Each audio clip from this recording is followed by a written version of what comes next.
तो नमस्कार बच्चों, स्वागत करते हैं आपका। आज का जो टॉपिक होने वाला है वो है आपका इंडक्टेंस। अब से पहले हमने रेजिस्टेंस को पढ़ा था और उसके क्या क्या फैक्टर्स थे, उन सब चीज़ों को जाना था। कैसे रेजिस्टेंस बढ़ता है, कैसे रेजिस्टेंस घटता है, उन सब के बारे में हमने अभी तक पढ़ा था। तो आज का जो चैप्टर है, टॉपिक है, सॉरी चैप्टर में गलत बोल गया, वो है इंडक्टेंस। तो जैसे मेरे पास रेजिस्टेंस, तो बेसिकली ये क्या है चीज़, तो जैसे मेरे पास रेजिस्टेंस किसी भी कंडक्टर का या किसी मटेरियल का एक प्रॉपर्टी थी, ठीक है। वो क्या करती थी कि करंट का अपोज करती थी। ध्यान देना, वो करंट का अपोज करती थी, करंट को लिमिट करती थी, यानी कि बेसिकली करंट को कम करती थी। रेजिस्टेंस बढ़ा रहे थे तो क्या हो रही थी, करंट की वैल्यू कम हो जा रही थी। तो ऐसे ही मेरे पास प्रॉपर्टी होती है, ये भी एक कॉइल की, ठीक है। तो किसी भी कॉइल की वह प्रॉपर्टी, ठीक है। अब कॉइल, एक बच्चे का सवाल था कि क्या ये कंडक्टर में भी हो सकता है सिंपल, अगर कोई ना ले सिंपल वायर ले, तो उसकी बात हम बाद में करेंगे कि किस प्रकार से उसमें हो सकता है। और वो होता है तो बहुत कम होता है, ना के बराबर होता है, क्योंकि यहाँ नंबर ऑफ टर्न्स नहीं होते हैं, मैग्नेटिक फील्ड लिंक नहीं कर पाता। ये चीज़ आप खुद से ही समझ जाओगे कि क्यों नहीं हो पाएगा। एक सिंपल वायर में होगा लेकिन बहुत कम होगा, ठीक है। तो चलिए फिलहाल हम बात करते हैं इंडक्टेंस की। तो आसान भाषा में अगर कहूं तो यानी कि किसी भी कॉइल की वह प्रॉपर्टी जो करंट के चेंज होने का, इस चीज का ध्यान रखना, इस पॉइंट को ध्यान से देना। मैं यहाँ पे करंट के कम होने या ज्यादा होने की बात नहीं कर रहा हूँ, चेंज होने की बात कर रहा हूँ। चेंज होने का यानी कि करंट में चेंज का अपोज करती है। अब चेंज होने का मतलब है चाहे वो करंट मेरी इंक्रीज हो रही है, चाहे वो करंट मेरी डिक्रीज हो रही है, दोनों ही केस का अपोज करेगा। यही प्रॉपर्टी किसी भी कॉइल की क्या कहलाती है, इंडक्टेंस कहलाती है। तो जैसे रेजिस्टेंस एक प्रॉपर्टी था, ऐसे ही इंडक्टेंस भी एक प्रॉपर्टी है। ये प्रॉपर्टी ज्यादातर मेरी कॉइल में पाई जाती है। क्लियर है? तो सेम वही डेफिनेशन लिखी हुई है, the property of an coil that oppose the any change in the amount of current flowing through it, ठीक है, कॉल्ड इट इंडक्टेंस। इसे सेल्फ इंडक्टेंस ही बोलते हैं। अभी बात करेंगे कि क्यों बोलते हैं भाई सेल्फ इंडक्टेंस भी, ठीक है। थोड़ा सा मैं इसको लिखने का वो बना लूँ हिसाब, ठीक है। तो जैसे मेरे पास ये कोयल है, अब इससे मुझे करंट गुजारनी पड़ेगी, ठीक है। इधर से करंट एंटर करा दो। करंट कब लगेगी, जब इसमें आप कोई सोर्स लगाओगे, जब कोई सोर्स लगाओगे, ठीक है। तो सोर्स कौन सा होना चाहिए, मैं पहले बता दूं, सोर्स आपका एसी होना चाहिए, शुड बी एसी। क्योंकि सर डीसी में, तो डीसी में भाई मैंने बताया डीसी में कांस्टेंट वैल्यू, मैंने क्या बताया आपके पास, ये करंट ये कहां पर प्रोड्यूस होते हैं, जहां पर आपका करंट में वेरिएशन हो रहा हो। और करंट में वेरिएशन कहां होगा आपके पास, केवल एसी के केस में ही होगा, डीसी के केस में नहीं होता है, ठीक है। अब क्या है यहां पर, क्योंकि आपको पता है कि डीसी क्या रहती है आपके पास, कांस्टेंट वैल्यू रहती है। आप ये डीसी, इसमें कोई भी वेरिएशन नहीं होता है, जबकि एसी में वेरिएशन होता है। अब ये क्यों होता है, कैसे होता है, इसकी भी हम बात करेंगे भाई, ठीक है। तो अब होता क्या है, जैसे ही मैं इसमें, पहले फेनोमेना देखते हैं कि होगा क्या। सिंपल सी बात है, आपको पता है कि जैसे ही मैं इससे करंट पास करूंगा तो इसमें मैग्नेटिक फील्ड बनेगा। फील्ड बनने का मतलब यानी कि फ्लक्स बनेगा। मेरे पास क्या बनेगा यहाँ पे, फाई फ्लक्स, जिसको फ्लक्स से डिनोट करते हैं। किसी भी कंडक्टर से, किसी भी कॉइल से जब भी हम करंट पास करते हैं तो उसमें फ्लक्स बनता है। अभी सवाल आ रहा होगा आपके पास कि सर क्या डीसी में नहीं फ्लक्स बनता है, तो डीसी में भी फ्लक्स बनता है जब करंट पास करते हैं, लेकिन उसके कारण जो फ्लक्स बनता है वो कांस्टेंट फ्लक्स बनता है। तो कांस्टेंट फ्लक्स का मतलब यानी कि उसमें फ्लक्स में कोई चेंज नहीं हो रहा होता है। लेकिन जब मैं एसी पास करूंगा इसके अंदर से, तो जो फ्लक्स का वेरिएशन होगा वो फ्लक्स मेरा वेरी फ्लक्स होगा, वेरिंग फ्लक्स, यानी कि वो कम हो रहा होगा, ज्यादा हो रहा होगा, कम हो रहा होगा, ज्यादा हो रहा होगा, कम हो रहा होगा, ज्यादा हो रहा होगा, ठीक है। ऐसे फ्लक्चुएट कर रहा होगा वो। तो जहां पर भी वेरिंग फ्लक्स होता है, जहां पर भी वेरिंग फ्लक्स होता है या फ्लक्स में बदलाव हो रहा होता है, वहां पर ईएमएफ इंड्यूस होता है कंडक्टर्स में, जो फ्लक्स को लिंक कर रहा होता है। तो जब इससे मैं आई दूंगा तो सिंपल सी बात है, इसमें फ्लक्स क्या करेगा, वेरी करेगा भाई। और जब फ्लक्स इसमें वेरी करेगा तो ये फ्लक्स जब इसको कट करेगा तो यहां पे ईएमएफ इंड्यूस होगा, जिसको बोलेंगे हम ई, ईएमएफ इंड्यूस होता है ई, ठीक है। ये कितना ईएमएफ इंड्यूस होगा इसकी बात हम बाद में करेंगे, ठीक है।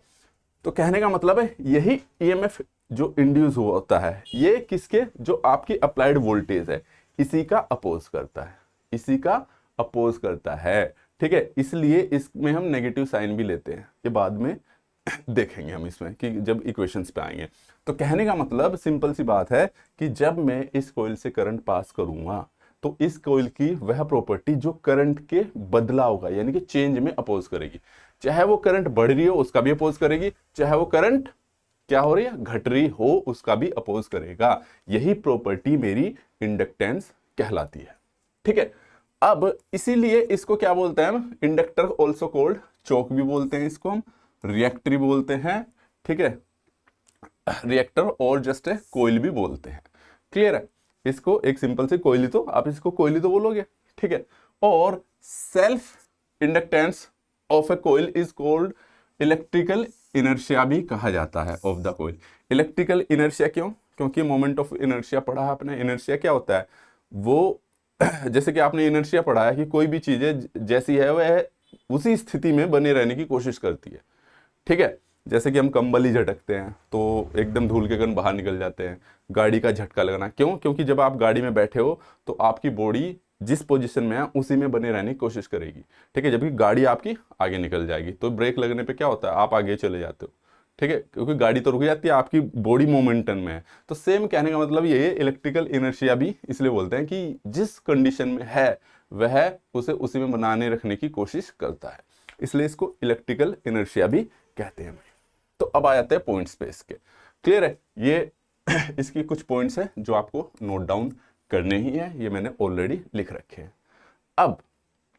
अब आते हैं इसके इस वाले पॉइंट्स पे कि अगर मेरे पास, भाई सिंपल सी बात है, मैं यहां से बात करता हूं इसकी इंड्यूस ईएमएफ की। अब इंड्यूस ईएमएफ जो बच्चा इसको देखो पहली बार देख रहा है, ठीक है, उसको थोड़ा सा डिफिकल्ट लगने वाला है, क्योंकि हम इंडक्टेंस तब पढ़ते हैं जब थोड़ा मैग्नेटिक फील्ड पढ़ लेते हैं। लेकिन मैं बता दूं आपका सिलेबस इस प्रकार से डिजाइन किया गया है कि इसमें पहले ही इंडक्टेंस दे दिया, तो मुझे वो पहले ही पढ़ाना पड़ रहा है। खैर कोई बात नहीं, जो भी चीजें इससे लिंक वाली होगी मैं थोड़ा थोड़ा एक्सप्लेन इसमें करूंगा भाई आपको। ठीक है, तो इतना मान के चलिए जब भी किसी कोइल से करंट गुजारते हैं तो उसके चारों ओर मैग्नेटिक फील्ड बन जाता है। ठीक है, तो अब यहां पर ये मैग्नेटिक फील्ड कितना बनेगा, तो सिंपल सी बात है, इससे मान लो 5 फ्लक्स बनना और इसमें टर्न्स कितने हैं, n। कितने टर्न्स है, n। तो लिंकेज फ्लक्स कितना हो जाता है मेरे पास, जो लिंकेज फ्लक्स होता है वो कितना हो जाएगा, या टोटल फ्लक्स n5 हो जाएगा। भाई फ्लक्स इससे बनना है और ये 5 फ्लक्स कितने, n टर्न से लिंक है, तो टोटल फ्लक्स कितना हो गया, n5 हो गया। लिंकेज फ्लक्स आपके पास क्या हो गया, n5 हो गया। अब जो इंड्यूस ईएमएफ है, सिंपल सी बात है, इंड्यूस ईएमएफ है जो मेरे पास, ये डायरेक्टली प्रोपोर्शनल होगा मेरे पास d∅dt के, यानी कि फ्लक्स में कितना चेंज हो रहा है। भाई फ्लक्स में कितना चेंज हो रहा है टाइम के रेस्पेक्ट में। ओके, और मुझे पता है कि जो फाई है वो किसके डायरेक्टली प्रोपोर्शनल है, आई के है। सिंपल सी बात है, आई बढ़ाऊंगा तो फ्लक्स बढ़ेगा मेरा। ठीक है, तो क्या मैं इसको ई डायरेक्टली प्रोपोर्शनल टू di/dt लिख सकता हूं, हाँ जी सर लिख सकते हैं हम। ठीक है, अब ये प्रोपोर्शनल हटाना है मेरे को। ठीक है, अब ये प्रोपोर्शनल हटाना है मेरे को, तो E इजकल टू ये हो जाएगा, L से डिनोट करते हैं जो कि हो गया di/dt, और यहां से L इजकल टू हो जाएगा E/k di/dt। एक तो इंडक्टेंस का फॉर्मूला ये है, आप इससे भी निकाल सकते हो। कहने का मतलब, अगर मेरे पास इंड्यूस ईएमएफ, अगर E की वैल्यू मेरे पास 1 है और di यानी कि टाइम के रेस्पेक्ट में, ठीक है, 1 एम्पियर है, यानी कि प्रति सेकंड 1 एम्पियर का चेंज हो रहा है मेरे पास। ठीक है, तो वहां पर इंडक्टेंस की वैल्यू क्या हो जाएगी, 1। इसको नापते हैं हम हेनरी में। ठीक है, L क्या आ जाएगा आपके पास, 1 हेनरी, इफ इंड्यूस ईएमएफ ये है आपके पास। क्लियर है भाई। अब यहां से देखो दो चीजें निकल के सामने आती है, एक तो ये हो गया भाई मेरे पास L is equal to di/E/k di/dt। यहां ध्यान देने वाली बात है भाई,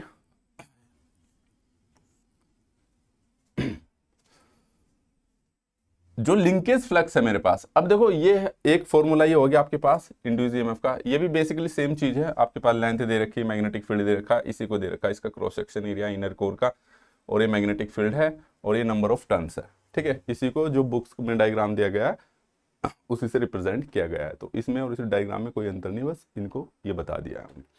ठीक है, अब देखो एक तो फॉर्मूला है आपके पास ये वाला इंडक्टेंस निकालने का, ठीक है, अभी दूसरा भी बन सकता है। यहां से देखो, अगर मैं बात करता हूं किसकी, यहां से किसकी भाई, फ्लक्स के रेस्पेक्ट में, मेरे पास क्या है, उसने बोला है कि टाइम के रेस्पेक्ट में जो मेरे पास चेंज फ्लक्स हो रहा है,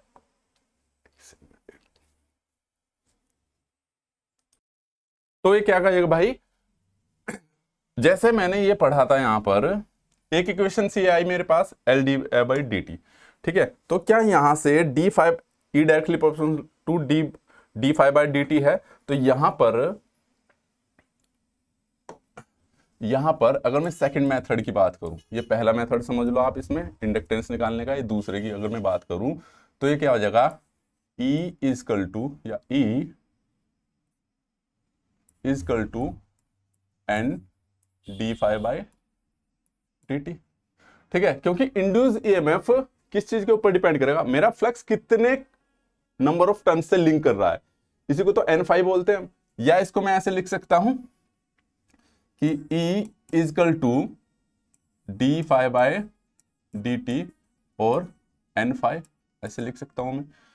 अगर मैं इस इक्वेशन की बात करता हूं, इस इक्वेशन को मैं थोड़ा सा मॉडिफाई कर देता हूं, इजकल टू क्या ऐसे लिख सकता हूं मैं, D I by D T और एल आई, यहां से। ठीक है, तो ये भी किसकी वैल्यू, ईएमएफ की, इसका नाम मैंने एक इक्वेशन 1 दे दिया और इसका नाम इक्वेशन 2 दे दिया। तो यहां से भी इंड्यूस ईएमएफ इतना ही मिल रहा है, यहां से भी ई की वैल्यू ये है, तो साफ पता चल रहा है कि यहां से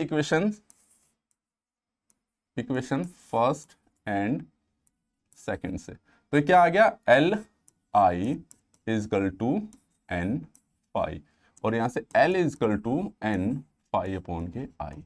दूसरा फॉर्मूला आपका ये है, ये भी इंपॉर्टेंट है। तो इस प्रकार से आप यहां से इंडक्टेंस, इसमें क्या है, आपको लिंकेज फ्लक्स पता होना चाहिए। अगर आपको लिंकेज फ्लक्स की और करंट की वैल्यू पता है तो आप इस फॉर्मूले का यूटिलाइज करोगे आप। क्लियर है भाई, यहां से भी आप निकाल सकते हो। तो ये अलग अलग फॉर्मूले थे, ठीक है, जिससे आप इंडक्टेंस की वैल्यू निकाल सकते हो। अभी एक तरीका इसका और है निकालने का, उस पर बात करते हैं। अगर मैं थर्ड मेथड की बात पे आ जाऊं भाई, थर्ड मेथड में हमने अब तक जो पढ़ा है, इसमें थर्ड मेथड के अंदर क्या है, आपको जानकारी होनी चाहिए थोड़ा रिलक्टेंस की। तो रिलक्टेंस कहता है भाई आपके पास, मैं बता दूं, थोड़ा सा आइडिया दे दूं इसके बारे में। बेसिकली जैसे हमारे पास रेजिस्टेंस होता है, ऐसे ही एक टर्म होती है रिलक्टेंस। रेजिस्टेंस करंट का अपोज करता है, ऐसे ही जो मैग्नेटिक फ्लक्स का अपोज करता है, उसे प्रॉपर्टी को हम रिलक्टेंस कह देते हैं। ठीक है, ये भी मैं इसलिए बता रहा हूं कि तीसरे फॉर्मूले से भी कभी कभी निकालने को आपके पास आ जाता है। तो रिलक्टेंस बेसिकली मेरे पास ये टर्म्स होती है आपके पास, फाई यानी कि फ्लक्स इजकल टू होता है मेरे पास एम एम एफ अपॉन के रिलक्टेंस। ठीक है, रिलक्टेंस को हम एस से डिनोट करते हैं। ठीक है भाई, और ये क्या होता है, फ्लक्स होता है मेरे पास। अगर मैं रिलक्टेंस का फॉर्मूला बताऊं तो आपका होता है एल अपॉन के A mu zero mu R. ठीक है, जो बच्चे जिन्होंने मैग्नेटिक सर्किट पढ़ रखा है वो रिलक्टेंस से बहुत अच्छे से अवेयर होंगे। ठीक है, लेकिन मैं बता दिया यहाँ पे जो बेसिकली सी डेफिनेशन थी। अब क्या होगा यहाँ पर, अगर मैं यहाँ पे क्या करूं, आपके पास इसको क्या करूं, मैं इसकी वैल्यू ऊपर रख दूं। एमएमएफ क्या होता है आपके पास, मैग्नेटिक मोटिव फोर्स, और जो कि होता है मेरे पास एन इंटू आर। ठीक है, तो सिंपल सी बात है, अगर मेरे पास ये फ्लक्स है तो ये हो गया मेरे पास एन आई अपॉन के, यहाँ पे क्या हो जाएगा भाई, आपके पास रिलक्टेंस की वैल्यू हो जाएगी एल अपॉन के A mu zero mu R. ठीक है, ये रिलेटिव परमेबिलिटी होती है। Permeability same as it is ऐसे होते हैं जैसे कंडक्टिविटी। तो जैसे किसी कंडक्टर में हम कंडक्टिविटी बताते हैं बहुत अच्छी है, तो जिसमें फ्लक्स बहुत अच्छा पास हो रहा होगा उसकी परमेबिलिटी बहुत अच्छी होती है। ठीक है, तो भाई अगर मैं इसको, हो गया फाई इजकल टू, सिंपल सी बात है, क्या आ जाएगा, एन इजकल टू, ये आ जाएगा आपका A mu zero mu R I upon K L. ठीक है। अगर मैं इसको डिफ्रेंशिएट करूँ, differentiate with respect to I, ठीक है, तो ये क्या आ जाएगा मेरे पास T five by T I, ठीक है, और ये हो जाएगा आपके पास N A mu zero, mu R छूट गया था, अपॉन के एल डिफ्रेंशिएट करने पर। अब मेरे को वैल्यू चाहिए भाई किसकी, D five by D I की। ये कहाँ से निकालेंगे, तो इसको कहाँ से निकालेंगे भाई हम, D five by D I की वैल्यू चाहिए मेरे को, ताकि मैं इसकी वैल्यू पुट कर सकूँ, ठीक है। और तो ये हम यहाँ से निकाल सकते हैं, देखो ये है मेरे पास E equal to L D five by D T, और यहाँ पे हमने पढ़ा था N D five by D T E equal to. अगर मैं इन इक्वेशंस को, इक्वेशन फर्स्ट एंड सेकंड को ऐसे रखूँ मैं, L D I by D T equal to, ये क्या रखो भाई एन, ठीक है, फाइव एन फाइव या एन डी फाइव बाई, अरे चल जाए यार, एन, इसको क्या D five by D T रख सकता हूं मैं। तो यहां से डी टी कैंसिल हो जाएगा, तो यहां से क्या आ जाएगा आपके पास, यहां से क्या आ जाएगा भाई आपके पास, ये आ जाएगा आपके पास L equal to N into D five by D I, ठीक है। ये एल की वैल्यू आ गई आपके पास भाई, सिंपल सी बात है, डी फाइव डी आई इसके नीचे चल जाएगा। तो यहाँ पर आपने क्या रखना है, यहाँ पर आप क्या रख सकते हो, इसकी वैल्यू पुट कर सकते हो। कहाँ गया वो आपके पास इक्वेशंस थी जो, कहाँ थी, हाँ यहाँ पर। तो बेसिकली यहाँ पे क्या रख सकते हो आप यहाँ पे ये क्या है आपके पास, एल की डी फाइव बाई, इसकी वैल्यू क्या है N D five by D I की वैल्यू, तो एल इजकल टू क्या आया मेरे पास, वो आया N D five by D I, ठीक है। ये कहां से आया आपके पास, इस वाली इक्वेशन से, कोई कंफ्यूजन, इस वाली जो हमने निकाली है, ठीक है। तो यहां पर वैल्यू पुट कर दीजिए आप, L equal to N D five by D I की वैल्यू क्या है आपके पास, N A mu zero mu R upon K L. तो या मैं इसको ऐसे लिख सकता हूं एन स्क्वायर, ठीक है, और ये क्या हो जाएगा N square upon K L upon के, इसको एज इट इज में ऐसे ही रख दूं म्यू ज़ीरो म्यू आर, ठीक है। इसको क्या बोल रहा था हमने, ये था मेरे पास क्या, रिलक्टेंस, रिलक्टेंस। तो एल इजक्वल टू हो गया आपके पास एन स्क्वायर अपॉन के एस, या फिर इसको क्या लिखते हैं हम, रिलक्टेंस।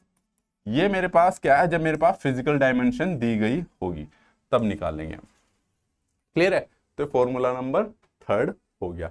तो इस प्रकार से आप अलग अलग तरीके से इंडक्टेंस की वैल्यू निकाल सकते हो, ठीक है। अब आइए देखते हैं कि इस पे क्वेश्चंस किस प्रकार के आते हैं और आपको जो न्यूमेरिकल्स आते हैं वो किस प्रकार से सोल्व कर सकते हैं।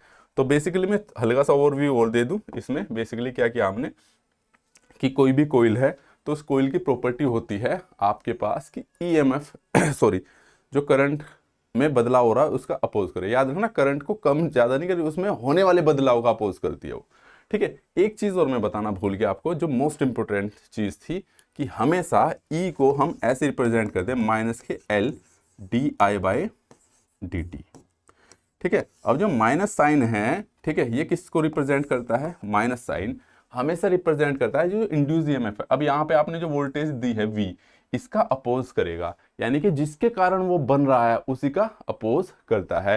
तो यानी कि अगर ये इंड्यूस ईएमएफ हो रहा है तो इस वोल्टेज की, अगर सिंपल सी बात है टर्मिनल लेते हैं पॉजिटिव नेगेटिव, तो ये भी पॉजिटिव नेगेटिव बनेंगे, क्योंकि यहाँ पे जो इंड्यूस ईएमएफ होगा ये इस वाली वोल्टेज का अपोज करेगा, ठीक है। तभी तो करंट में कमी आएगी, ठीक है। इसी वजह से इसका जो साइन लेते हैं नेगेटिव लेते हैं।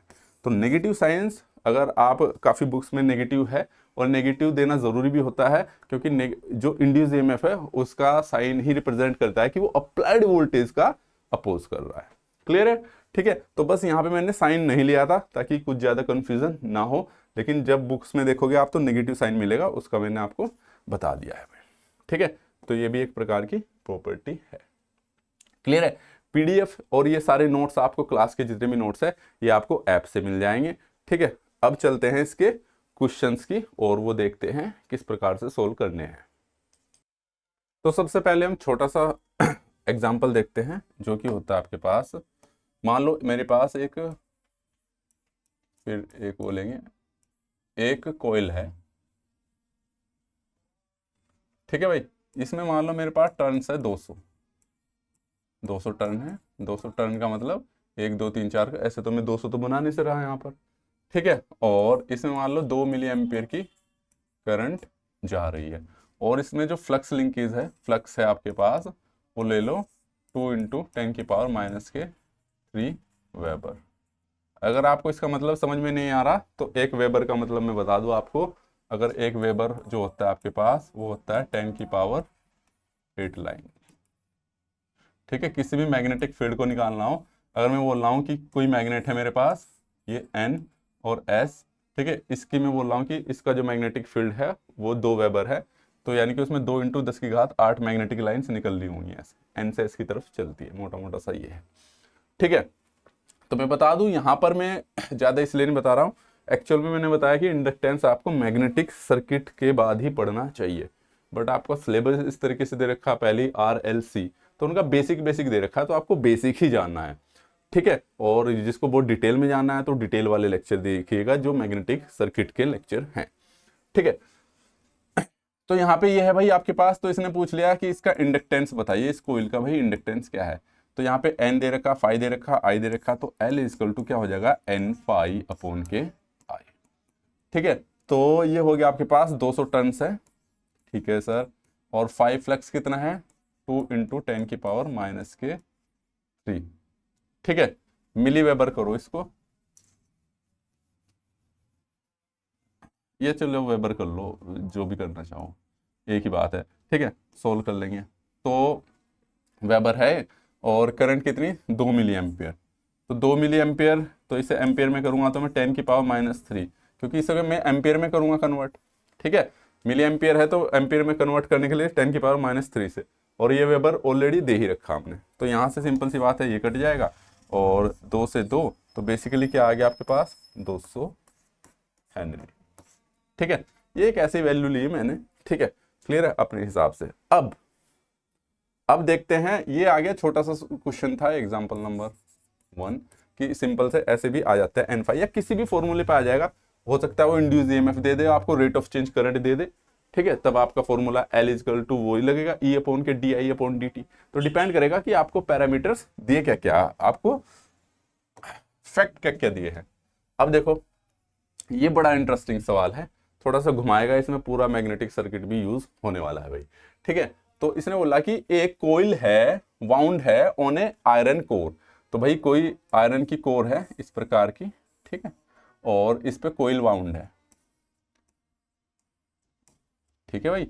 इसने बोल दिया है कि कोइल वाउंड है, ये कौन सी, आयरन की कोर है, आयरन की कोर है, ओके, आयरन कोर है, और जिसकी परमेबिलिटी 400 है। तो परमेबिलिटी मैंने बताया था आपके पास, ठीक है। परमेबिलिटी किसको शो करते हैं आपके पास, परमेबिलिटी यानी कि उसमें फ्लक्स कितना अच्छा पास होगा। कोई 400 है तो दैट मीन्स वो एयर की रिस्पेक्ट में, जितना एयर में था उसके रिस्पेक्ट में 400 गुना फ्लक्स पास हो रहा है उसमें, उसी को परमेबिलिटी बोलते हैं भाई, ठीक है। देखो ये क्या क्या चीजें दे रखी, फिर इसको सोल्व करते हैं, ठीक है। तो permeability they the, that means इसने किसकी वैल्यू दे दी आपको भाई 400 दी है, तो यानी कि μr की वैल्यू दे दी इसने, ठीक है। आयरन की परमेबिलिटी की वैल्यू दे दी इसने, ओके, ठीक है। और टर्न्स दे दिए हैं आपके पास, ये दे दी इसने N की संख्या, ठीक है। सबसे पहले हमें देखना है कि हमें निकालना क्या है, फिर उसकी चेन पकड़ेंगे, कैसे कैसे निकालना है उस चीज पे जाएंगे, ठीक है। And the cross section area, area दे दिया इसने, दैट मीन्स एरिया दे दिया इसने, चलिए 5 सेंटीमीटर², और क्या क्या दे रखा, N दे रखा है इसने भाई आपको 150 टन, ठीक है। और परमेबिलिटी दे रखी है इसने, ठीक है, जिसको कि हम μr से डिनोट करते हैं, वो दे रखी इसने 400 एयर के रेस्पेक्ट में।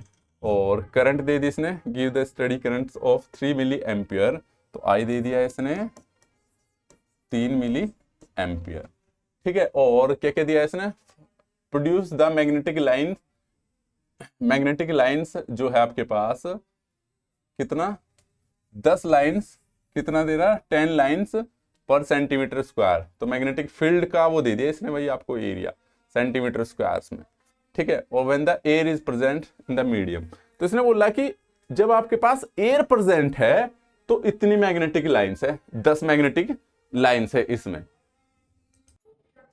तो इसमें एयर की प्रेजेंस में 10 दे दिया, तो भाई आपको इंडक्टेंस बताना। तो देखो इसने फाई दे रखा है, मुझे आई दे रखा है, सॉरी फाई नहीं दे रखा, एन दे रखा है, आई दे रखा है। तो एक फॉर्मूला है सिंपल सा, मुझे चेन पता चल जाएगी मुझे क्या निकालना, L equal to N phi upon के आई। इससे निकलेगा इंडक्टेंस।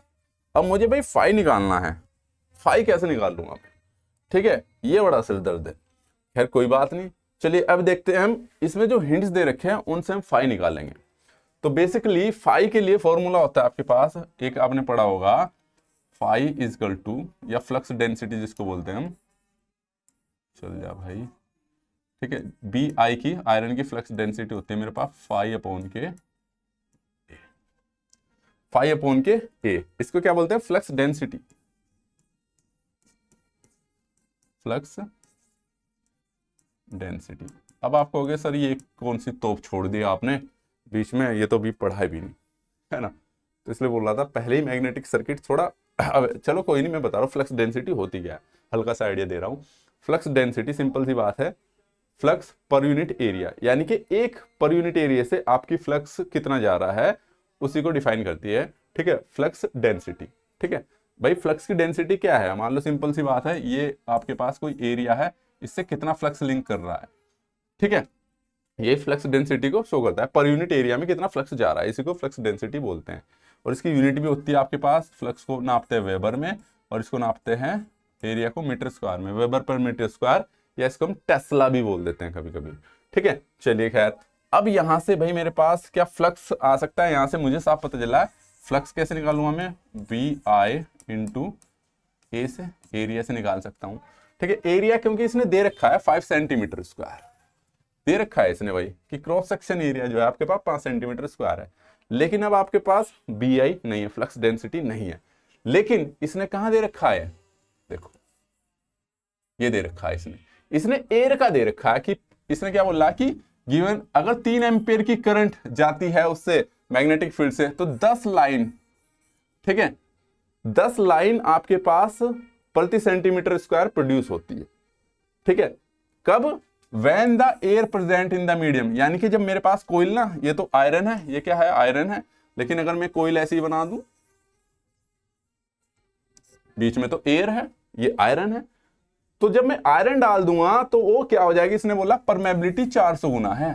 तो सिंपल सी बात है, मेरे पास आयरन की डेंसिटी भी उससे 400 गुना, क्योंकि पहले तो आपके पास केवल 10 लाइन जा रही थी, अब कितनी जाएगी, सिंपल सी बात 400 गुना बढ़ जाएगी। तो दैट मीन्स 400 इंटू 10, तो कितनी हो जाएगी, 4000 लाइन, ठीक है, लाइन पर सेंटीमीटर स्क्वायर। तो यानी कि अगर आप इससे 3 एम्पियर की करंट गुजार रहे थे, मैं समझा रहा हूं बार बार, 3 एम्पियर की करंट गुजार रहे थे, तो आपके पास 10 लाइंस थी मैग्नेटिक लाइंस। लेकिन जैसे ही आपने इसमें कोयल, आयरन की कोयल इंसर्ट की, ठीक है, कोर इंसर्ट की, तो इसकी परमेबिलिटी 400 गुना बढ़ गई, यानी कि अब इसमें मैग्नेटिक लाइंस 4000 लाइन पर सेंटीमीटर स्क्वायर जा रही है।